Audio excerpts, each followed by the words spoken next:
A newspaperman related to me that our great scientists, Robert Millikan, once told him that he had set a goal for himself at an early age when he was still very poor and unproven in the great work he was to do in the future.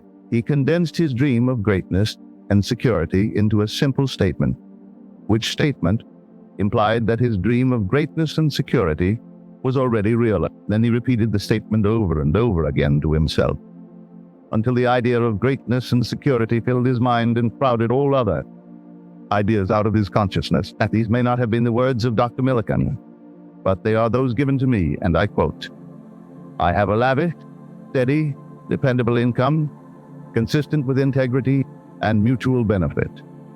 As I have said repeatedly, everything depends upon our attitude towards ourselves. That which we will not affirm as true of ourselves cannot develop in our life."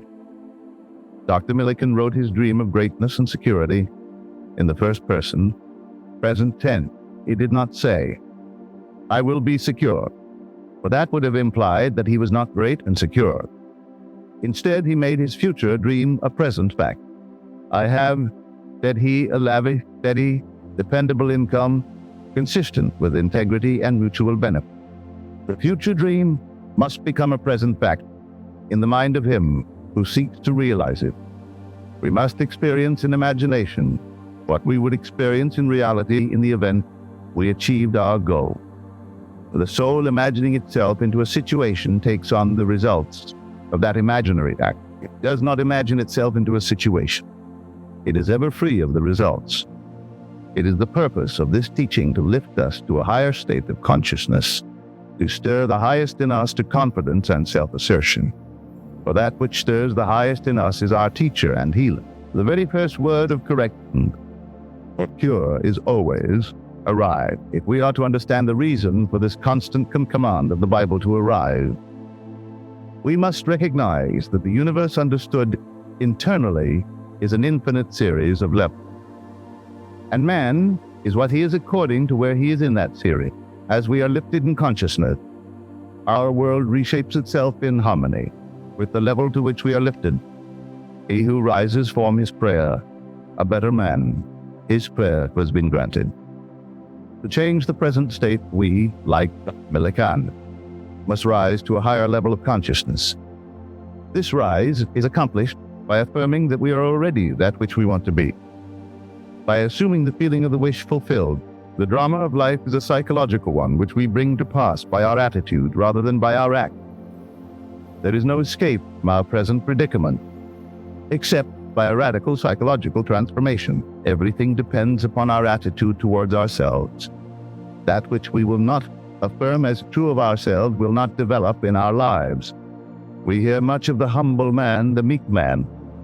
But what is meant by a meek man? He's not poor and groveling, the proverbial doormat, as he is generally conceived. Men who make themselves as worms in their own sight have lost the vision of that life, into the likeness of which it is the true purpose of the Spirit to transform this life. Men should take their measurements not from life as they see it, from men like Dr. Millikan. While poor and unproven, dared to assume, "I have a lavish, steady, dependable income, consistent with integrity and mutual benefit." Such men are the meek of the Gospels, the men who inherit the earth. Any concept of self less than the best robs us of the earth. The promise is, "Blessed are the meek, for they shall inherit the earth." In the original text, the word translated as meek is the opposite of the words resentful, angry. It has the meaning of becoming tamed as a wild animal is tamed.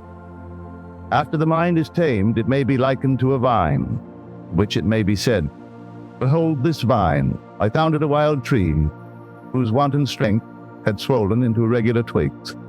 But I pruned the plant, and it grew temperate in its vain, expensive, useless leaves.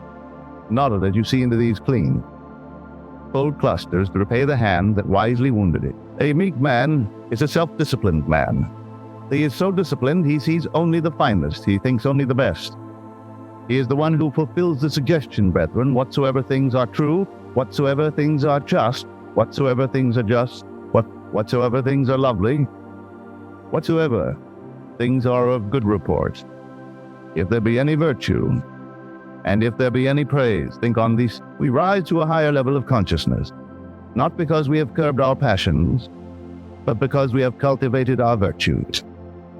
In truth, a meek man is a man in complete control of his mood, and his moods are the highest, for he knows he must keep a high mood if he would walk with the highest.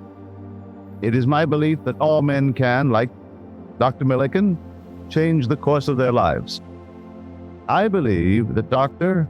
Millikan's technique of making his desire a present fact to himself is of great importance to any seeker after the truth. It is also his high purpose to be of mutual benefit that is inevitably the goal of us all. It is much easier to imagine the good of all than to be purely selfish in our imagining. By our imagination, by our affirmations, we can change our world. We can change our future to the man of high purpose, to the disciplined man. This is a natural measure. So let us all become disciplined men. Next Sunday morning, July 15th, I'm speaking as the guest of Dr. Bales at the Fox Wilshire Theater on Wilshire Boulevard near La Cienega. My subject for next Sunday is changing your future. It is a subject near to the hearts of us all. I hope you will all come on Sunday to learn how to be the disciplined man, the meek man who changes his future to the benefit of his fellow man. If you are observant, you will notice the swift echo or response to your every mood in this message, and you will be able to key it to the circumstances of your daily life. When we are certain of the relationship of mood to circumstance in our lives, we welcome what befalls us. We know that all we meet is part of ourselves.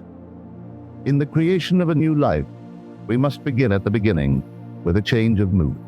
Every high mood of man is the opening of the door to a higher level for him. Let us mold our lives about a high mood or a community of high moods. Individuals as well as communities grow spiritually in proportion as they rise to a higher ideal. If their ideal is lowered, they sink to its depth. If their ideal is exalted, they are elevated to height unimagined. We must keep the high mood if we would walk with the highest. The heights also were meant for habitation. All forms of the creative imagination imply elements of feeling. Feeling is the ferment without which no creation is possible. There is nothing wrong with our desire to transcend our present state. There would be no progress in this world were it not for man's dissatisfaction with himself. It is natural for us to seek a more beautiful personal life. It is right that we wish for greater understanding, greater health, greater security. It is stated in the 16th chapter of the Gospel of St. John, heretofore have ye asked for nothing in my name. Ask and ye shall receive, that your joy may be full. That a spiritual revival is needed for mankind. But by spiritual revival, I mean a true religious attitude, one in which each individual himself accepts the challenge of embodying a new and higher value of himself. A nation can exhibit no greater wisdom in the mass than it generates in its unity. For this reason, I've always preached self-help, knowing that if we strive passionately after this kind of self-help, that is, to embody a new and higher concept of ourselves, then all other kinds of help will be at our service. The ideal we serve and hope to achieve is ready for a new incarnation. But unless we offer it human parentage, it is incapable of birth. We must affirm that we are already that which we hope to be and live as though we were, knowing, like Dr. Millikan, that our assumption, though false to the outer world, if persisted in, will harden into fact. The perfect man judges not after appearances. He judges righteously. He sees himself and others as he desires himself and them to be. He hears what he wants to hear. He sees and hears only the good. He knows the truth, and the truth sets him free and leads him to good. The truth shall set all mankind free. This is our spiritual revival. Character is largely the result of the direction and persistence of voluntary attention. Think truly, thy thoughts shall the world's famine feed. Speak truly, and each word of thine shall be a fruitful seed. Live truly, and thy life shall be a great and noble creed.